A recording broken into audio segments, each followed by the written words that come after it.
Hey guys, welcome back here to Advanced Bass Fishing, and appreciate you guys coming by the channel today. We are going to be talking about weighting your lures today, using these suspend dots and suspend strips where these are actually little flat pieces of lead that you peel off and you can put them on the bottom of your lures to add weight to them. And I want to talk about the situations where these things will help you catch a lot more fish. I use them a lot. I've been using them a lot, so we're going to dig into that in today's video here. And also, guys, I will put the link to some of the suspend strips and the suspend dots in my Tackle Warehouse link in the description of the video here. If you guys would like to order some of them, using that link's a great way to support the channel. Appreciate that.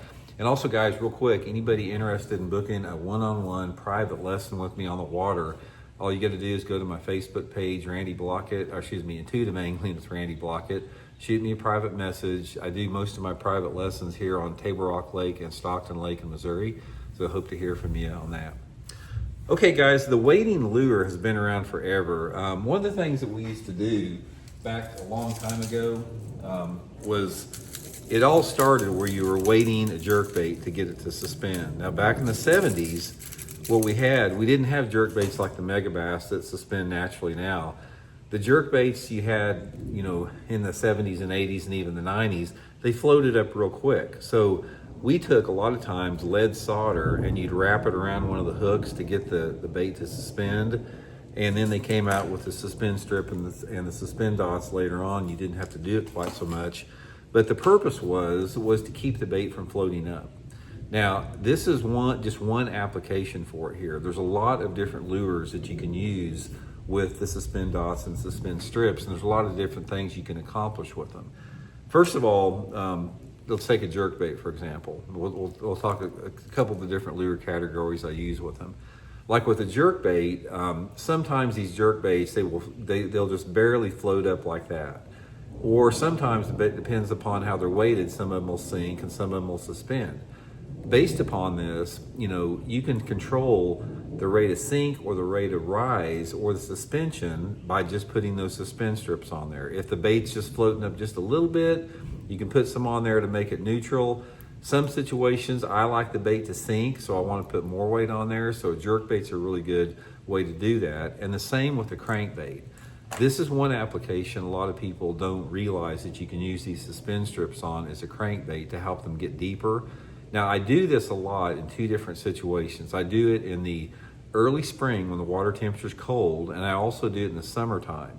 Now, if I'm fishing where the water's cold, let's say the water temperature's in the 40s or low 50s, and you got to reel that crankbait slow. When you're reeling a crankbait, which usually in my cold water crankbaits is something like a wiggle wart or a flat-sided crankbait or a shad wrap or something like that.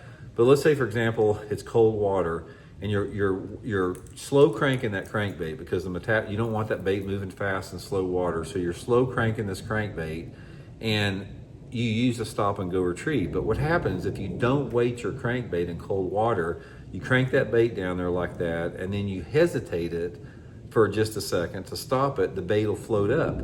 So you lose your depth attainment. And in the wintertime or cold water, you want this crankbait to get as deep as possible. So by waiting and putting the suspend dots on a crankbait in cold water, you can crank it down there slow, and then you can stop it and hesitate it, and the bait will just stay there, and then you just keep cranking and it keeps digging deeper. So it'll help you attain a lot deeper depth on your crankbait. If you have your crankbait, let's say, for example, on a wiggle wart, if you're throwing a wiggle wart on 10-pound test line and you don't weight it and you use a stop and go retrieve, that bait's going to get down there on a long cast, maybe 6 feet or so. If you put suspend strips or suspend dots on that same bait, put it on 8 or 10-pound test line, you're going to get that bait down there a couple more additional feet, like 2 other feet. And also, if you weight the crankbait to where it actually sinks slow, you can get it as deep as you want to. And that's one of the advantages that you can also do with a jerkbait. Let's say, for example, the water's really clear, you think the fish are deep. You can weight a jerkbait with the suspend strips where it slow sinks like there, and you can cast it out over a point and count it down like a countdown model and get that jerkbait down in 20 or 30 foot of water if you want to. So it's a really good bait to modify as far as how your baits float, sink, or suspend. And that's the terms you want to think about it. They're called They're called suspend strips, but they're not necessarily just for getting the bait to suspend. Based upon how many that you use or how you modify them, you can get them to suspend, you can get them to slow sink, you can get them to slow rise.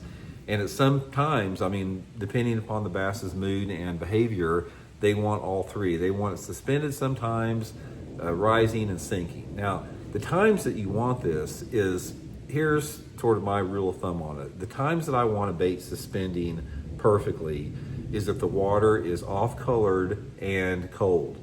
This gives the bass a chance to locate that bait. Say, for example, if the water temperature is 50 degrees and the water visibility is 1.5 feet, they can't see real good, but they can hear that bait going down there. By stopping it and suspending it, it gives them time to locate that lure.